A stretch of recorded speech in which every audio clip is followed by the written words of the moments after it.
요즘에 젊은이들은 우리가 살던 세상하고는 굉장히 다르게 사는 것 같아요.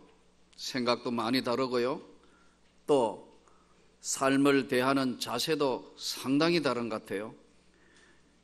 요즘에 젊은이들은 회사나 직장이나 장사나 사업장에 최고의 수입이 얼마나 되냐, 아주 쉽게 이야기하면 돈을 얼마나 벌 수 있느냐, 여기에도 관심이 많지만 그것보다도 그렇게 수입이 얼마나 되느냐도 관심이 많지만 그것보다도 시간이 얼마나 그 직장이나 회사나 장사나 사업을 할 때 나의 시간이 얼마나 좀 자유로울 수 있느냐, 그것도 보고요. 또 예전하고 달라서 복지가 얼마나 잘 되어 있느냐, 미래에 안전한 것인가, 이런 것들을 굉장히 많이 살펴봐요. 우리 시대는 그런 거 없어요. 그저 돈 많이 번다 하면 다 되는 것으로 생각하고 삶의 전체를 다 올인해서 던졌지만 요즘 젊은이들은 우리하고는 생각이 많이 다른 것 같아요. 어느 날 가만히 생각해 보니까 굉장히 청년들이 똑똑해졌다. 삶을 대하는 자세가 우리 때하고는 상당히 다르게 달라졌다는 겁니다. 여러분, 오늘 학생들이 공부하고 또 어르신네들이 열심히 건강을 위해서 또 노력하고 모든 것을 던져서 일하고 사업하고 하지만 결국은 오늘 성경이 말씀하시는 행복이란 무엇인가? 성경이 말씀하는 우리의 삶이 무엇인가를 성경은 오늘 명확하게 두 가지로 던져서 말씀합니다. 하나는 오늘 본문 말씀대로 너는 가서 기쁨으로 내 음식물을 먹고 즐거운 마음으로 내 포도주를 마실지어다. 이는 하나님이 내가 하는 일들을 벌써 기쁘게 받으셨습니다. 하나님이 너가 하는 모든 일들에 있는 모든 걸 하나님이 이미 기쁨으로 받으셨다. 내 의복을 항상 희게 하며, 의복을 깨끗하게 해서 희게 하며 내 머리에 향기름을 거치지 아니하도록 할지니라. 즉 외모도 네가 할 수 있는 것 사치하라는 것이 아니고 하나님의 말씀이 외모도 최대한 깨끗하게 가꾸어라. 부시시하게 애가 다니지 마라.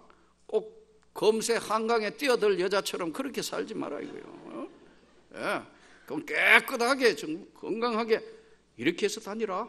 남자들도 그냥 자다가 한쪽 머리는 이쪽 되고 저쪽 되고 이렇게 돌아다니지 말라는 거예요. 깨끗하게 해서 의복을 깨끗하게 해서 항상 희게 해서 다녀라. 그 다음에 이 본문이요, 아주 중요한 본문에 내 헛된 평생의 모든 날, 곧 하나님이 해 아래서 내게 주신 모든 헛된 날에, 왜 이게 헛된 날이라고 이야기하죠? 성경을 푸는 중요한 열쇠가 여기 있어요.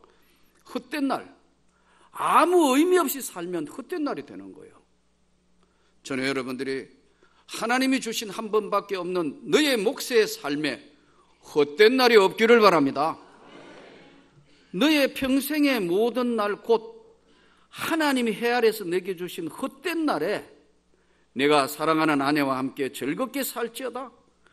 그것이 내가 평생에 해 아래서 수고하여 얻은 너의 몫이다. 아멘. 우리가 오늘 하루 사는 것도 하나님의 은혜고 너의 몫으로 주신 하루기 때문에 요약하면 즐겁게 살아라. 기쁘게 살아라.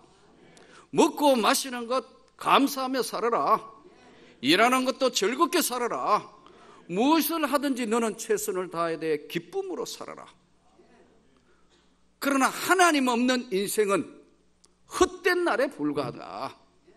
너가 오늘 하루 살면서도 하나님을 인식하고 그 하나님의 은혜를 입어서 지나가는 세상에 헛된 날이 되지 않도록 너의 몫으로 준 그 기쁨을 아내와 가족과 즐겁고 기쁘게 살아라. 아멘. 첫 번째 메시지 말씀입니다. 먹고 마시는 거 즐겁게 하라고.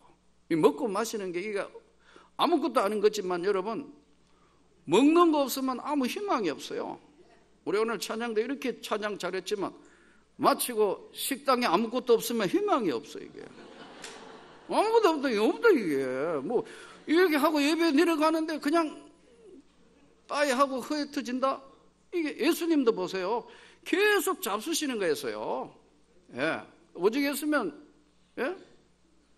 예수님에게 바리새인이나 서기관들이요, 매일 먹는 거 한다고 먹보라 그랬어요. 먹는 거 이거 굉장히 중요해요. 아무것도 아닌 것 같아도요.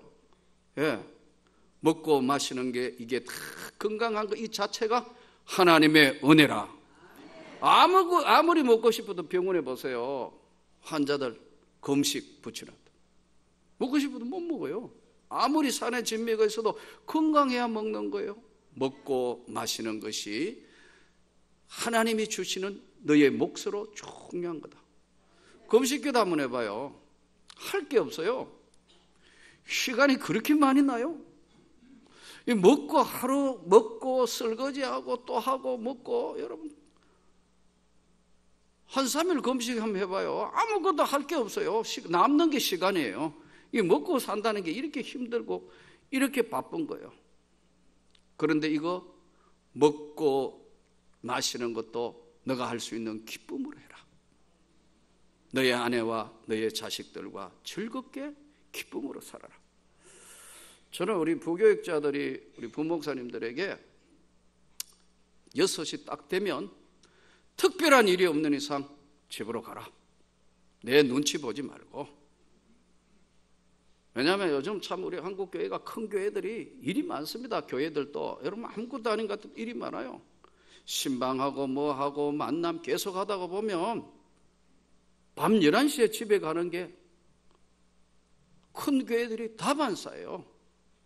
어느 날 기도하며 가만히 생각해 보니까 이러니까 우리 교육자들에게 삶이 없는 거예요. 한번 보세요. 밤 11시 퇴근했다 집에 가 씻고 12시 안 됩니까? 아침에 새벽기도 나와야 되죠. 또 잠깐 쉬려 하면 그다음 아침 9시부터 뭐 직원의 뭐 업무 교구별로 돌아가고. 그러니까 한 몇 년 하면서는 본인이 가족하고는 따로가 돼요. 제가 개척교회를 하면서 해보니까 이 교회 여기까지 오면서 내 젊은 날 가장 소중한 삶은 교회 다 던졌어요. 없어요. 아이들하고도 한 번도 제대로 밥을 같이 먹어본 적 아니면 뭐 여행을 좀 제대로 가본 없더라고요. 젊은 날. 어느 날 야 이건 아니다. 이건 아닌데 내 후배들에게는 이걸 절대로 물러서 안 되겠다. 그래서 요즘 큰 교회 이제 포럼하고 하면 제가 늘 그래요. 이거 좀 고치시오. 이거 교역자들에게 이러면 안 된다. 그래도 일거리가 많아가 잘 안 돼요. 여기 뭐 대선배 목사님도 오늘 와서 예배 드리시기도 하지만 그래요. 이게 어쩔 수 없어요. 교회가 만분해. 그래서 안 되겠다. 그래서 6시 되면 내가 앉아있으면 우리 부교육자들은 다 눈치를 볼 수밖에 없잖아요. 과감하게 내가 먼저 퇴근해본 거죠. 그러고 할 일이 있어가 다시 돌아가지고 돌아요. 나는요. 그러면 이제 목사님 퇴근한 줄 알고 안심하고 다 퇴근한다. 그러니까 퇴근해가 갔다가 다시 지하로 했다가 엘리베이터 타고 올라와요. 여름은 오래지만요. 어떨 때 목사님 어디 계세요? 여기 지금 사무실에 있어? 내 방에 있어? 퇴근 아까 하셨잖아요. 아까 했다가 밑으로 갔다가 다시 왔지. 왜냐하면 내가 배려하지 않으면 우리 교육자들을 방어해 줄 게 없어요. 왜냐하면 교육자들도 가족이 있는데 가족 없는 거 막 되게 뭐 교회 많이 부흥했다 뭐 이것만 자랑하는데 여러분 삶이 없는 건 아무것도 아니란 말이에요. 너의 몫이니라 우리 부교육자들을 잘 사랑해 주시기 바랍니다. 그렇다고 5시 반에 퇴근하면 안 돼요. 또 안 돼. 그거는 또 너 점점 갈수록 우리 부교육자들이 그걸 잘 몰라요. 일반 교회 가가 한번 정말 시달려 보면 야, 난 절대 아니에요. 왜요? 나는 사람에게 투자하는 목회를 한다. 아멘. 나는 사람에게 투자하는 목회를 하겠다고 이 교회를 개척했어요. 여러분, 너의 몫에 마시고 먹고 우리가 사는 삶, 이 하루 자체가, 그러니까 우리가 오늘 하나님이 말씀하시는 축복과 행복은 뭐냐면요, 작은 것에서 발견한다는 거예요. 매일 먹고 마시고 커피 한잔하고 같이 공간을 공유하고 같이 삶을 나누고, 이것이 하나님이 너에게 준 가장 소중한 몫이다. 아멘. 이 몫을 잘 누리기를 바랍니다. 어차피 기왕에 해야 될 일, 짜증내고 화내고 그렇다고 일의 능률 오르는 것도 아니고 그렇다고 바뀌는 것도 아니고, 기왕에 할 바에야 모든 일을 기쁨으로 할 수 있기를 바랍니다. 기쁨으로 해야 돼요. 감사로. 먹고 마시는 이 모든 것들은 하나님이 주시는 은혜의 세계에 붙들려 있는 것입니다. 중국의 대표적인 병법서 부국광병에 손자병법과 오자병법이 있습니다. 손자병법이라는 것은 우리가 잘 아는 대로 이 손자가 만든 병법은 사랑의 정신과 사람을 다루는 것을 굉장히 중요하게 해서 심리전을 다 싸우지 않고 이기는 것이 최고다. 여러 가지로 다 하는데, 오자병법은요, 이게 폐기될 수밖에 없을 만큼 인격적인 대우도 없고 이용하고 쓰고 버리는 거예요. 그래서 요즘은 오자병법 연구하는 데는 한 군데도 없어요. 중국의 병법서에는 나오는 건데, 손자병법은 미 육군 사관학교에서도 이걸 사용하고 이걸 교재로 채택해가 한다고 들었어요. 여러분, 하나님이 주신 몫은 귀한 겁니다.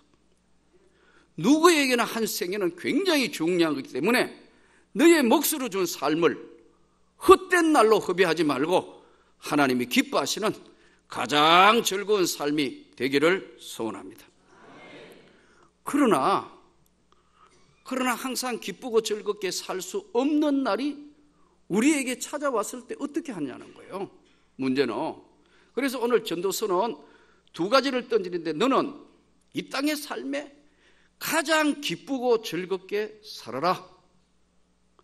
마시는 것, 먹는 것, 의복, 모든 것들 다 기쁨으로 살되, 그러나 환난이나 어려움이나 재앙이 너에게 찾아왔을 때 어떻게 해야 될 것이냐 하는 부분을 다루는 두 가지예요. 오늘 본문으로 다시 돌아가 보겠습니다. 10절, 내 손이 이를 얻는 대로 힘을 다하여 할지어다. 내가 장차 들어갈 서울에는 일도 없고 계획도 없고 지식도 없고 지혜도 없음이니라. 이 성경을 풀어가는데 갑자기 서울이 나오니까 서울이 뭐냐 하고 물으시는 분이 많아요. 서울은 한마디로 얘기하면 무덤입니다. 무덤. 얘가 예전에는 뭐 서울이 지옥 아니냐, 지옥은 다른 용어입니다. 게헨나, 이 지옥은 다른 용어예요. 자, 그런데 장차 내가 들어갈 무덤 안에 들어가면 거기는 일도 없고 계획도 없고 지식도 없고 지혜도 없다. 그러니까 너는 무덤에 들어가기 전까지 너는 너의 할 일을 기쁨으로 다 해야 되는데, 내가 다시 헤아려서 보니 이제부터 두 번째 중요한 말씀의 메시지가 담겨 있습니다. 내가 헤아려서 보니 빠른 경주자라고 선착하는 것이 아니며, 보통 때 잘 달린다고 반드시 1등하는 건 아니다. 왜?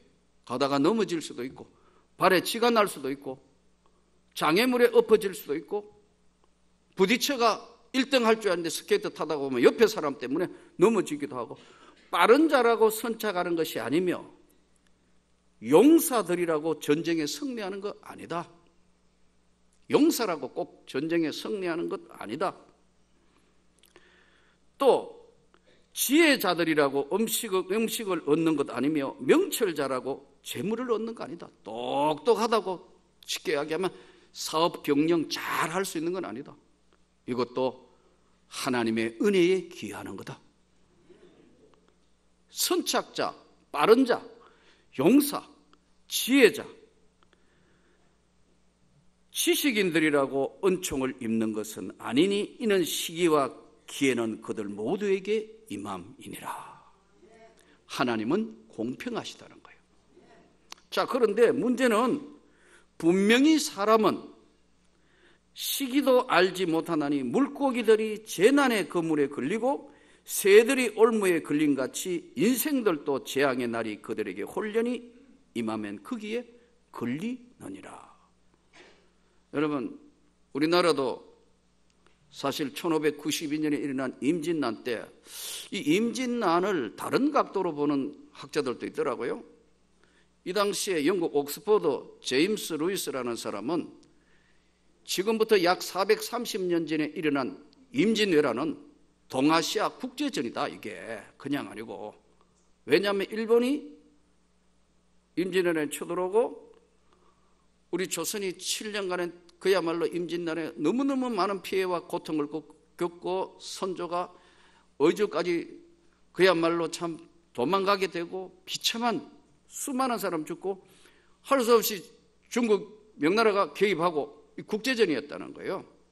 최초에 일어난 동아시아 국제전으로 보면서 해석하더라고. 이분은 또 다른 각도로, 우리는 뭐 명량의 이순신 장군이 몇 배를 몇 척 했까 뭐 했고, 요즘 9시 징비록 나오잖아요. 징비록이란 또 보니까 유성룡이 시경에 있는 것을 압축해서 한 말인데, 예기징이 비역한 이란 뜻인데, 미리 징계하여 후환을 경계한다, 이런 뜻이더라고. 미리 징계하여 후환을 경계한다. 안동 하회마을에 그 오경정사에서 그 썼는 징기록, 이 징비록이 상당히 중요한 자료 같아요. 임진왜란 때 한번 보세요. 이 나라가 환란에 왔고 큰 전쟁이 벌어져 가지고 지금 하는데 3번 기회가 있은 거예요. 우리나라도 한번 보세요. 쫙 밀고 들어왔어요. 제일 첫 번째 신립 장수가 왜 그 조령을 딱 틀어막아 가지고 딱 보고 올라오는 거, 이걸 지물을 이용했으면 고니시 말대로 일본 가토 기요마사 고니시 둘이 왔는데, 고니시는 굉장히 좀 우리로 얘기하면 지혜로운 자예요. 전략가고 생각이 많은 장사꾼이란 말이에요. 가토는 무사니까 무조건 죽이는 거예요. 이게 올라오는 거 고니시 말대로 딱 그냥 전략을 세워서, 여러분 조령에서만 막아도 이 전쟁은 상당 기간 유리하게 우리 쪽으로 바뀌는데, 일본은 몰라도 너무 모르는 게, 이 그냥 신립 장군이 탕검대에서 기병으로 없앤다. 여러분 조총 앞에 그게 가능한 거예요. 전혀 전략이 없으니까 확 무너져 가지고 여러분 탕검대에서 전원 정산. 이게 첫 번째 임진왜란을 어렵게 만든 싸움이에요. 한 사람의 판단력, 지혜가 얼마나 중요하냐. 부하 장군들 중에는 전부 조령해서 우리가 매복해서 막자 했는데, 자기 용력만 믿고, 장군은 여러분 힘센 장군이 아니에요. 지혜와 명철이 있어야 되는 거예요. 그러니까 이 부하들을 다 죽인 거예요.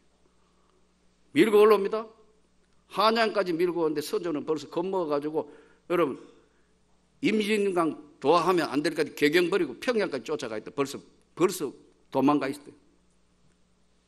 임진강 방어선을 하는데 배가 없으니까 일본 사람이 못 뚫을 건데, 이거 임진강 방어만 해도 또 되는데, 이게 또 그냥 급하니까 고니시가 유인작전을 합니다. 가토 보고 이군은 좀 물러가가, 한양으로 물러가는 척 좀 물러가라.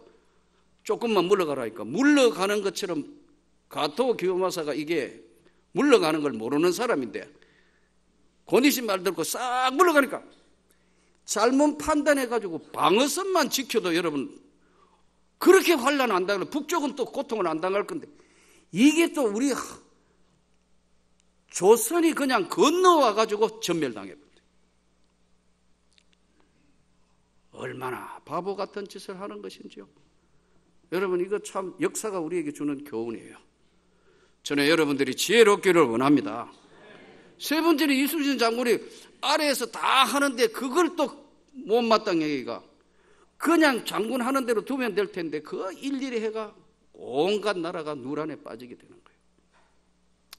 재앙과 시기는 언제 어떤 재앙이 어떻게 우리에게 찾아올지 모르지만, 너는 환난 날에 나를 부르라. 시편 91편 15절에 너는 환난 날에 나를 부르라. 내가 내 이름을 안정, 내가 너를 높이며 내가 너를 영화롭게 하리라.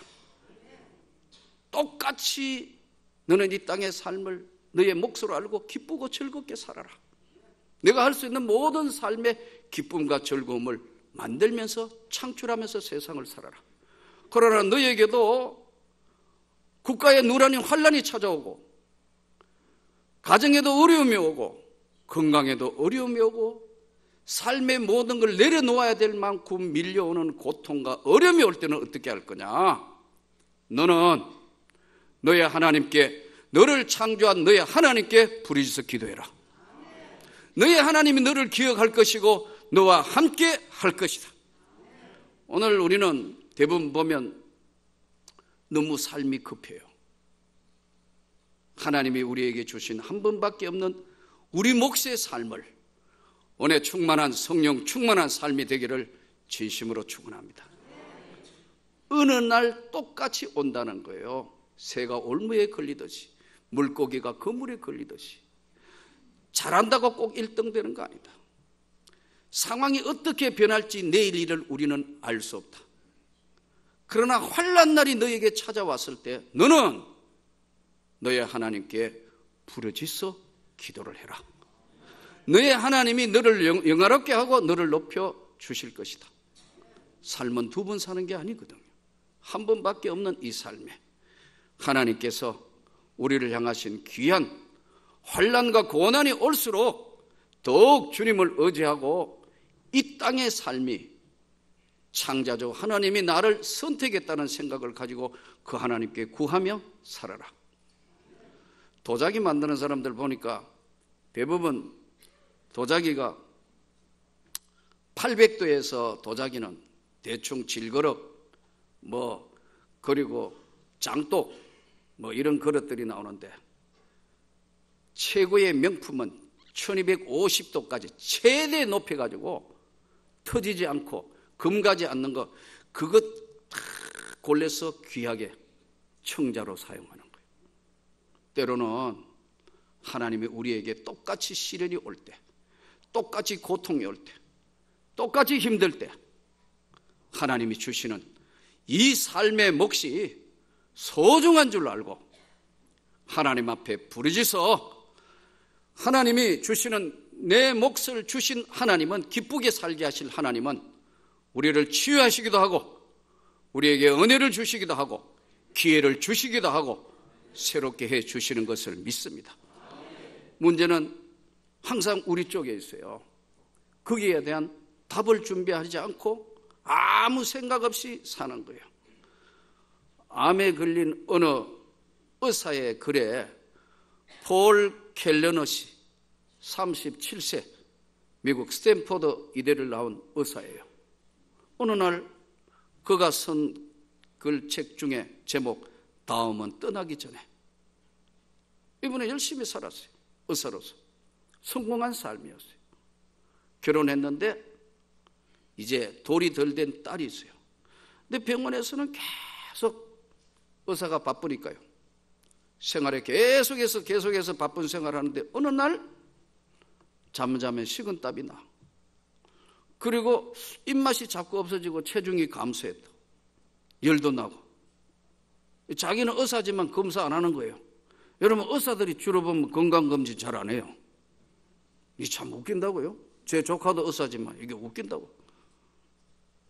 그런데 너무 좀 이상하니까 검사했는데 전이성 폐암 말기. 전이성 폐암 말기, 더 이상 살 수 없다. 그러면서 그는 자기 인생을 돌아본 거예요. 이제 자기가 의사니까 너무 잘 알지. 안 되는구나. 그래서 돌 덜 된 딸과 그 1년 안 되는 투병 생활의 삶에 나는 압축해서 이 삶이 내 인생의 최고의 삶을 만들고 가겠다는 거예요. 오늘 우리가 다시 생각해야 합니다. 여러분, 다음은 떠나기 전에 우리가 하나님이 주신 내 몫의 삶, 기쁨, 그리고 내가 환난 날에 정말 어려움과 고통이 올 때 너는 너의 하나님께 부르짖어 기도하며 환난 날에 내가 너를 영화롭게 하시리라. 오늘 이 말씀을 붙들고 한 주간 세상에서 믿음으로 승리하는 저와 여러분이 되기를 주의 예수 이름으로 축원합니다.